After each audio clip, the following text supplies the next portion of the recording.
Algernon's October with the check-in on Hip Hop United. Super duper excited to chat with another Grammy Award-winning multi-hyphenate that's architecting impactful soundscapes and engineering sonic masterpieces from what I heard.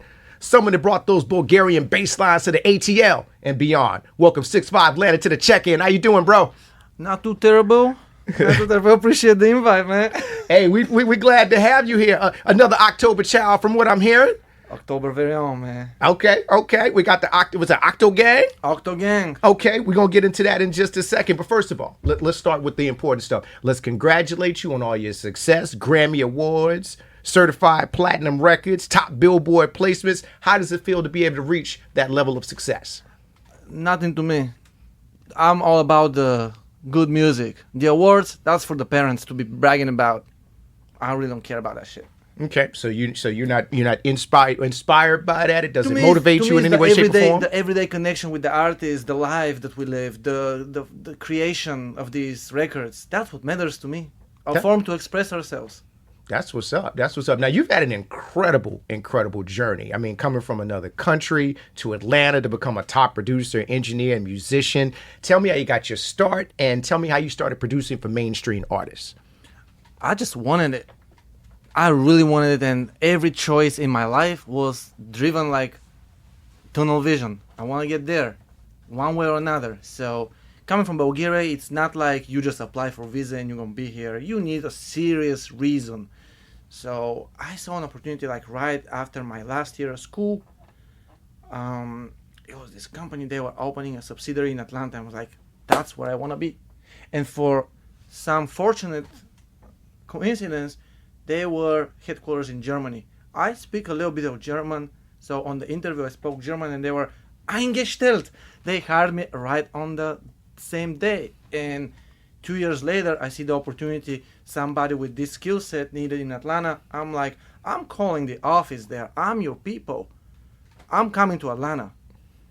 And, everybody was like, back home, they fake that everybody's sick. I come home, they had a nice saying goodbye party. Like they tricked me so bad that day. And the next day, I remember I even got pulled over by the cops right before my flight. I was so drunk in the wrong lane, and they were like, documents. I'm like, listen, I'm on my way to the airport. I'm catching a flight to the States. I'm not paying that ticket. And they're like, man, if you're going to the States, just have one good drink for us. We bless you, man. We're going to let you go. And you were Auf Wiedersehen at that point. Auf Wiedersehen. I got you. I spent 3 years in Germany myself. I understand. I'm not fluent in any way, shape, or form, but I'm familiar. Auf Wiedersehen is a great word. I have walked some of those cobblestone streets in Germany, my brother. You used to live in a town called Apschwin for a little bit. But anyway, all right, coming back to that, though. You said you got to really want it, and I can understand that. Yeah. Talk about some of the things that you did in order to kind of get to that level, because there's a lot of producers out there that are looking to kind of get that shot who live here. Right. And you came from a whole nother country and were able to make it happen. Talk about some of the unconventional or even conventional things that you had to do in order to get that shot. Well, first thing is stay true to yourself. Don't do anything by any price. I was always being real with the folks I was with. First, I was living in Kirkwood for like 5 years, and I was recording like the folks from the gas station in the house. In the barbershop. Cool music. I was loving it. But it wasn't my career. I still had my full-time job, and I couldn't even think of an internship at the studio because them internships like 40 hours a week. How you do that 40 hours a week here and 40 plus? And feed 50, yourself. Yeah. You got to also go to your job. And then my job was sending me San Francisco this week, Toronto that week. I was traveling a lot. But it was good because I gained a lot of cultural input from all places of like the States and Canada, and I started to really appreciate Atlanta. 3 days out of Atlanta got me tweaking. I was like, I miss Atlanta. That's my favorite place to be. It's really the coolest place in the world. I agree. Yeah. I feel like if you clean it, it will break. I hear you. So you definitely paid your dues. You got to the point where you were producing a lot of local artists, and obviously that led to some other opportunities. I got fired from my job at one point. They just figured me out. I was there for different motives. So, fired me, and I was like, now is the moment I can start a internship. So I had all the time, and I went, and that was my like military service or paying my dues, the internship, because that's the most humbling part. You out there with a master degree and mastermind plan, how you gonna like really think grande. Yeah. But you in the toilets cleaning, going buying blunts, McDonald's, McGriddles. What the? Oh no, you didn't go McGriddle. You definitely went in the dirt if you talk about McGriddles. First I would say sausage McGriddle. They were clowning me, bro. Like first sessions were with Lil Gotti and Okay. them folks are merciless. You say something stupid, like you're the subject of the conversation there. I am curious about that because you were kind of coming from a different culture and a different country, and then you came right to Kirkwood. I mean, that's a totally different world. Like, how did you adapt to that? I like Kirkwood for one because it was walkable. It gives me a little sense of home. Here in Atlanta, you gotta drive to walk damn near everywhere. So Kirkwood was like one of the places I loved to walk around and just like talk to everybody. Like even the crackheads there know me, man. Like. I saw that you got a bit of a different approach in terms of when it comes to your production. I think you said that you kind of focus more on vibe and energy in order, and of course, who's in the room to be able to create your sounds. Elaborate a little bit more on that. Yeah, well, of course, first when I was the internship, they teach you technical shit. Is all that matters. Mic check, headphones, cool. But like, I would like think this is like nevertheless like important, but it's more about the connection and like how comfortable is the artist for them to feel like they're expressing themselves and they're like giving their full 100% of self. They gotta be comfortable with you, so you gotta have a good connection with them. Right. You can't make them uncomfortable and expect that they're gonna perform. And that's what I'm after. I'm trying to catch a good performance, and a lot of times it's gonna be the first, more impulsive take.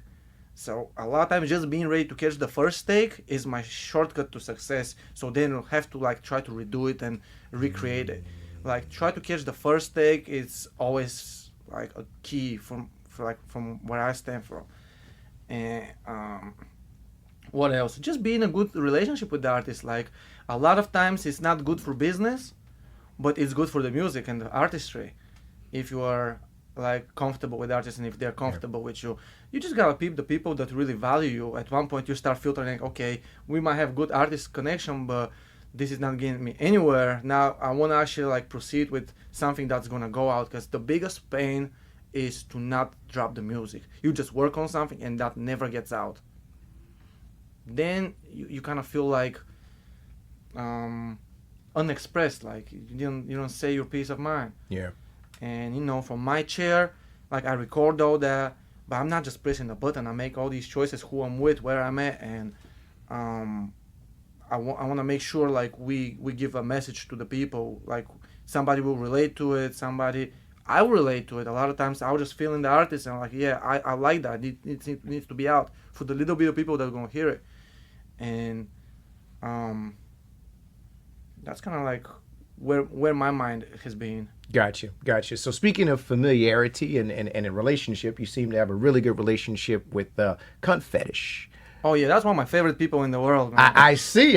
You got a whole Grammy with Doechii as a result of your work with that. Tell me how that all came together. And again, congratulations on that Grammy with Doechii. That's huge. So that's namely because of good relationship, because Cunt Fetish and I worked for not too long of a time, but every time we worked together, it mattered. It was always quick and to the point, and like that's what I love about her. Like she's very effortless. Doesn't really like take too long to write, or it's quick. So we became like best friends, and every time now she's moved to LA. Okay. But every time she's in town, I make sure we have some time together to spend, because even if it's not on creative level, on some personal level, like we are people who like to be around each other. Got you. Now with that, did you have an opportunity to work with Doechii specifically, or be in the studio with her when that was happening, or I didn't know if it was remote or what?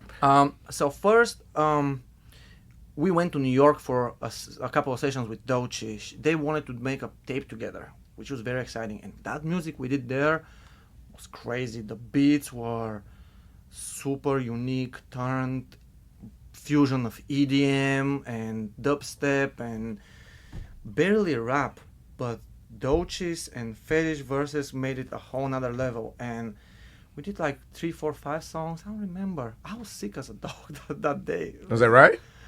Yeah, it was cold. It was raining. But still pumping them out. We still went to the studio and we made some great music. So after that, they're technically working on a tape together. Right. She goes to LA and they started that song, GTFO. GTFO. Now, coming back to Atlanta, she was like, 65, I want to redo my verses. I wrote some better stuff. Alright, cool. So we redid the verses a couple of times. She redid the verses a couple of times on her own. Maybe the whole song took maybe 6 or even more sessions to get where it was. But it was some cool verses that only I heard. Sitting on the cutting room floor. Yeah, but I think they picked the best choices. I think they made the best out of the song. And one day, the tape comes out and we see the song is there. I'm like, oh shit! I didn't know the song was going to be on Doge tape. I thought it was going to be on their common tape. So that was kind of surprising. And then when I heard the tape, I was like, man, this tape is actually great music compared to what I heard this whole year. Because 2024 was dry, man. Like, not to say nothing like negative, but I was craving some good music, and the Alligator Bites gave me like that satisfaction. And knowing that I worked on that just a little, I was like, okay. I'm a piece of history. I think this is going to be something that people will like. Yeah, it's special. It's definitely special. It's very different. And she calls me one day, listen, we Grammy nominated. I'm like, oh shit, what are we doing now? Let's hit the bar and celebrate. And then that's what we do, man. We just celebrated it. That's what's up. That's huge. See, that's the one. Okay, so I know you said the Grammys and stuff, not that deep, but it sounds like that one hit a little bit different for you. It's different because it was like with a favorite person. Okay, that makes sense. Okay, we talked a little bit about this as we were kind of coming in or whatever. Octo Gang, international production collective across the border creativity. Talk to me about that.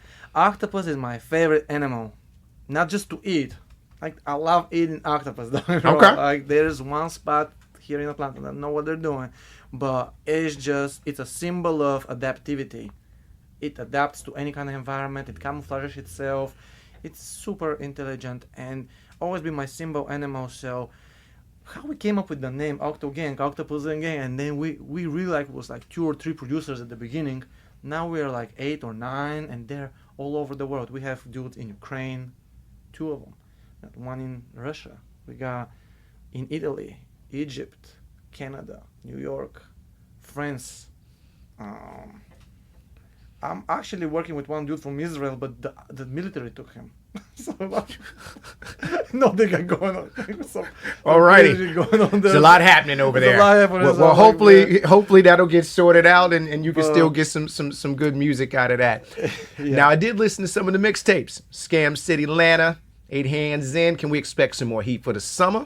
Yes, I'm actually just thinking about a single. It's gonna be a single with a girl. Her name is Uriel B. Atlanta, very what you say, own. And she's really talented, and I trust her ear sometimes more than my ear. Okay. Like when we're in the studio, when she says 65, why it sound like that? Okay, let me go for something else. Like they don't know the technical terms, but why it sound like that tells me a lot. Yeah, they go by what they hear in terms of or how they feel in terms of how you like to work. Now, we were talking about Sober off of that mixtape a little bit early. Tell me how that came together, because I spent last night just vibing off of that. I don't know what that one was. It just kind of stuck to my ribs. It's a bedroom recording. Oh, is that right? Yeah. So we recorded it like she was sitting on the bed. The microphone. It was such a small room. The microphone was like really on the floor next to the bed. She was sitting on the bed. I was right next to her on the computer with the little Apollo, and that's what the song sounds like, I think. And I'm meeting her in September. I'm excited to work with her again. She is one of the like very rare gems to discover. Like very little music here and there if you can find it, but it's always something incredible. Very different. So is that Elena? Elena. Okay, so I want to make sure y'all have these different spellings of the names. I just want to make sure that I'm saying it correct. She's like from upstate New York. Okay. But she was in Atlanta for a good minute, and she went to school in New Orleans for performing arts. And for the time that she was here, we was jamming. Last night I opened the folder. I found a little more songs that I forgot about, and they were really cool. But I'm excited to see her in September and Gonna put something together. put some new songs, new music together. Yeah. All right. So for the summer, you got some things happening, and it sounds like you're working on some things for the fall. Yeah, so I'm definitely going to drop this single with that girl, it will be. But I'm also after a punk hardcore mixtape, trying to bring some of my past because I grew up listening to punk and hardcore music, skateboarding and like living that life in high school, and I just got inspired. Like I already got like half of the mixtape done, 4 songs are done. I want to keep the 8-song format. It's digestible. I won't overwhelm people. They're Yeah. still trying to figure me out. Yeah, and you did say you want to keep the projects coming, so it sounds like you are absolutely executing on that plan right now. Now, I hear you prefer night studio sessions. What's that all about? Um, yeah, just I'm a night owl. Since a kid, I would sleep all day. I'll be up all night, out and about, doing whatever, just bored. But I like to be up at night, and I feel like that's when the best music comes out. Like, cause during the day the phone be ringing, people be like doing chores, distractions, like having these weird sales calls. That's not acceptable, man. Okay. Now, for up and coming producers who are trying to get it in, who are trying to get their foothold into the game, what's the best advice you can give to them in terms of making their sound stand out from what's out there? Well, live your life. Don't be so stuck on placements. Try to cherish the people and be more open to relationships, because at the end of the day, what a placement means if the people doesn't even know you. Fair. Now, do you is your approach to production different depending upon the genre, or it doesn't really matter to you? It don't matter. I'm really trying to be genre agnostic. Okay.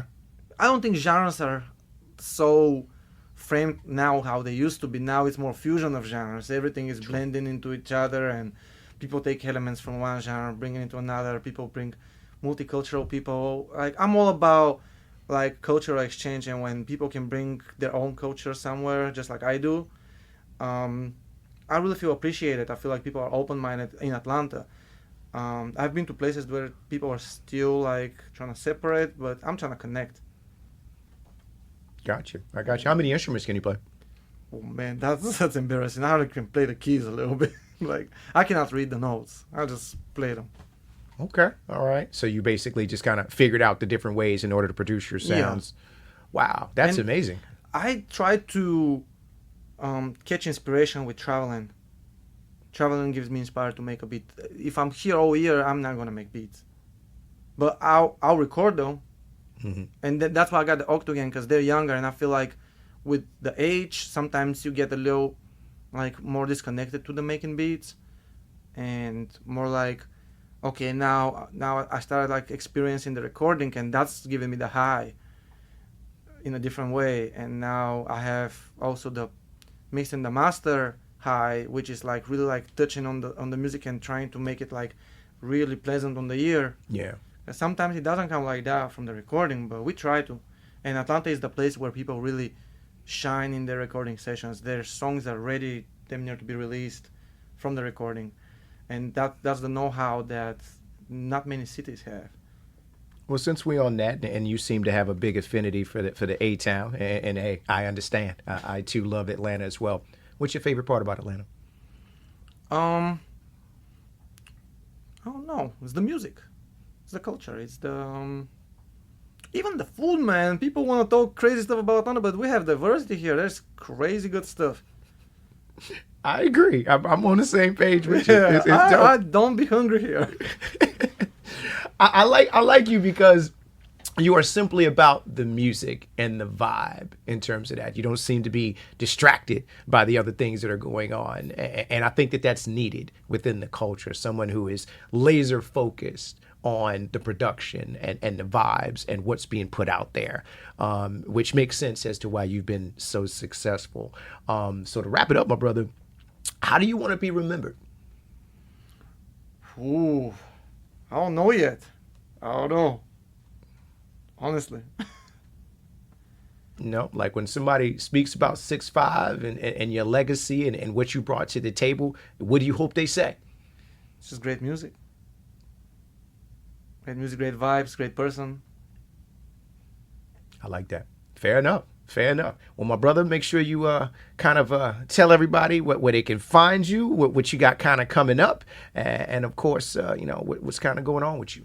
Okay, well, easiest way is social media, Instagram, 65lanta, and if you are like a chess enthusiast or play pool, I'm at the bar, Smith's Old Bar, a lot of times. Man. Hey, Smith's Old, shout out. That's my spot. I love Smith's Old Town, baby. Yeah, man. So, yeah, I'm hard to find. Okay, you right down the block. Publix is right around the corner. All right, we do definitely appreciate you kind of stopping in and letting us get to know you a little bit and understanding your style of production. Wishing you nothing but continued success and all that kind of good stuff. And for everybody else in the world, make sure you're subscribing to Hip Hop United on the iHeart app. Select iHeart, or select, I should say, Hip Hop United. Put us in the presets. We appreciate all the support. Tell a friend to tell a friend. My man 65lanta doing big things. Let's go. Thank you.